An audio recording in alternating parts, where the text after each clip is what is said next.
one of the big stories happening over the weekend is this lawsuit that was filed with the Education Department Civil Rights Office on behalf of Black and Latino communities. This alleges Harvard University's use of legacy admissions. And according to the lawsuit, the use of legacy admissions violates the Civil Rights Act and gives preference to the relatives of donors or alumni with little regard to their merit. And they say by doing so, you are hurting, or Harvard is hurting, students of color. Some stats that have come out indicate that 70% of Harvard's donor-related or legacy applicants were white. Now, according to these records, having legacy status makes an applicant nearly 6 times more likely to being admitted to Harvard University. All right, Professor Calvin John Smiley, I know you have a lot to say about this, being a university professor. Help us understand why Harvard University is holding on to dear life, because some prestigious institutions like MIT have eliminated legacy admissions, but not good old Harvard. Why is this so important to Harvard and others that use legacy admissions? One word: money.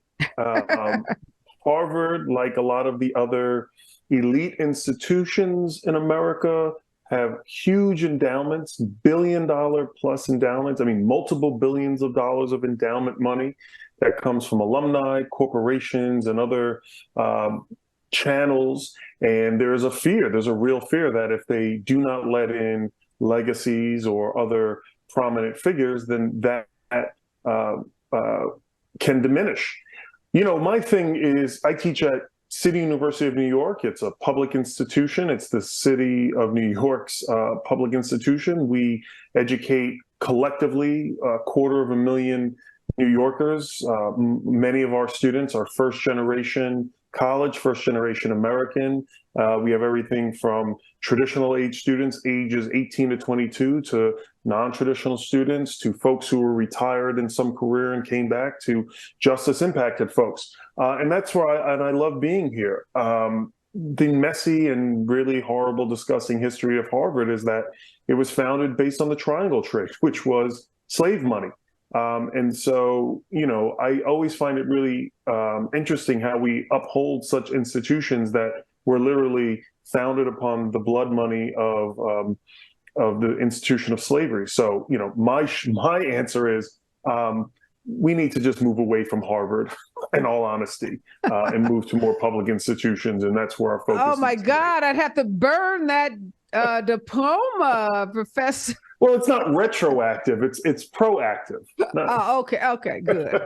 Because I don't think they're going to give me a refund of all that, those thousands of dollars of tuition that I paid to become an alumni. And in fairness to Harvard, I guess they are having their own little racial reckoning. They did do a study about their ties to slavery. They've set aside, I know it's a penny to Harvard, $100 million to distribute in some way as their form of reparations. It's wholly inadequate. I was really shocked and upset about the amount of money that they set aside. I'm shocked, though, Chris, by this number. 43% of the white kids that got admitted were legacy students, recruited athletes, children of faculty and staff, or applicants affiliated with donors, which means if your parents aren't ballers, but you know somebody that is, that baller can write a letter to the university and say, look, I just gave you 25 mil. My friend's daughter is in the applicant pool. Can you show her some love? And essentially is what happens in these situations. That's a whole lot of people, though.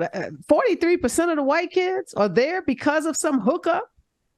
Yeah, I mean, I think it's the thing that has not been said, but we all know it happens at most of the most prestigious universities, whether or not you're talking about a Harvard, whether or not you're talking about Stanford, whether or not you're even talking about a University of Michigan, that this goes on and that a lot of legacy admissions aren't based on the merit of how good the student is, but based on who do you know. It is a pay-for-play system, unfortunately, with our colleges in America. But I think the bigger thing for me is just unfortunate to see this pass nationally. I was a senior in high school when Michigan banned affirmative action back in 2006. And I remember, making signs for protests and, the implications of, you did see a drop off at university of a minimum of at least 3%. Within like 3 years after that pass. And so I think this just opens up the door to what we know will be detrimental to Black students, to brown students. And we got to do something to make our education system actually more fair. But hey, when it comes to the Republican Party, why would we want to give anybody that's in a working class rights to better themselves? Well, this whole pay-for-play that you identified, Professor Smiley, came to light with the Varsity Blue cases. And those were those cases where people were paying college admissions and coaches, predominantly it was at University of Southern California, USC, creating these fake resumes and fake applications, literally paying up to $200,000 in some cases to get their kids admitted as student athletes. And that's where this whole really pay for play became apparent. But some folks call this legacy admission affirmative action for white wealthy students.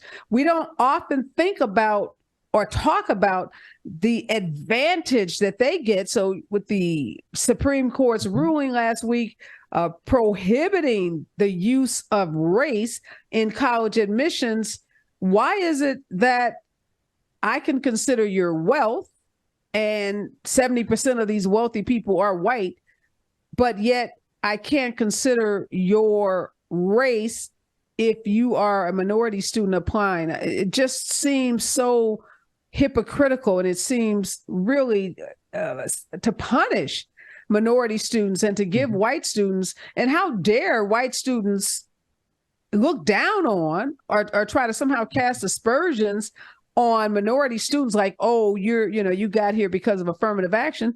70% of the legacy students at Harvard are white. Mm-hmm. I think what will be interesting to see is in the fallout of this, do we start to see enrollment increase in HBCUs again? Because that, I feel like, is the space that we're getting to, where we're going to say, or the Republican Party is going to make it where, no, we don't want you here. All right, fine. Are we going back to a 1950s, 1960s before we even got the full integration into some of these schools? So I'm hearing that, hold on a second, Chris. I'm hearing that a lot, Professor Smiley. People online are saying, okay, they don't want us at these elite schools, screw them. We should all go to HBCUs. But is that really the solution? It's one of them. It's a solution. I wouldn't say it's the silver bullet solution, but I think there are HBCUs. There's public institutions like state and city colleges that folks can go into that are underserved, but that's because we put so much emphasis on these private institutions that in order to do great things, you have to have a degree from X, Y, and Z. And I think that we need to change that culturally, and just to, talk a bit more about the legacy, right? The legacy doesn't stop at being admitted into the school. The legacy continues into which eating groups you get into, which fraternities or sororities you're into, which professors might know that name or get that tap on the shoulder. Do not fail that student. Which internships you're going to get, which paid internships you're going to get, which job offers you. I mean, this is something that it's not like the race ends when you get that letter in the mail saying, congratulations, you've gotten into Harvard. It's what becomes after that, and all of those other doors that continue to open for some very privileged already people in those positions, and how the doors for others are continuously closed. And, I know where I went to school, which was a predominantly white elite institute in the Northeast. I know part of it was that I was Black and I was a swimmer, and that helped me get it. Is it to remain nameless? What, my school? Oh, Lehigh. I went to Lehigh University Okay. in Pennsylvania. I have no qualms about saying it. I Okay. went there, I swam. But I know for a fact that part of me getting into that school was, I was Black and I was a swimmer. And so, some folks in admissions probably love that.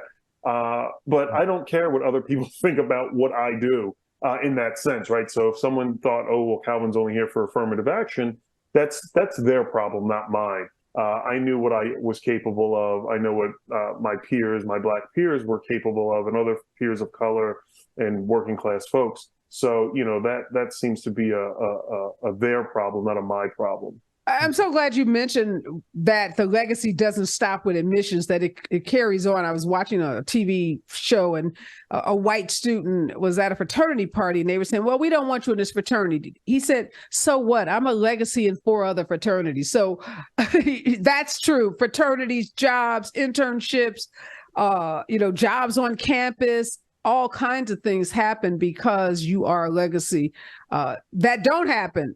Trust me, if you got into a school because of affirmative action, that's where it starts and ends.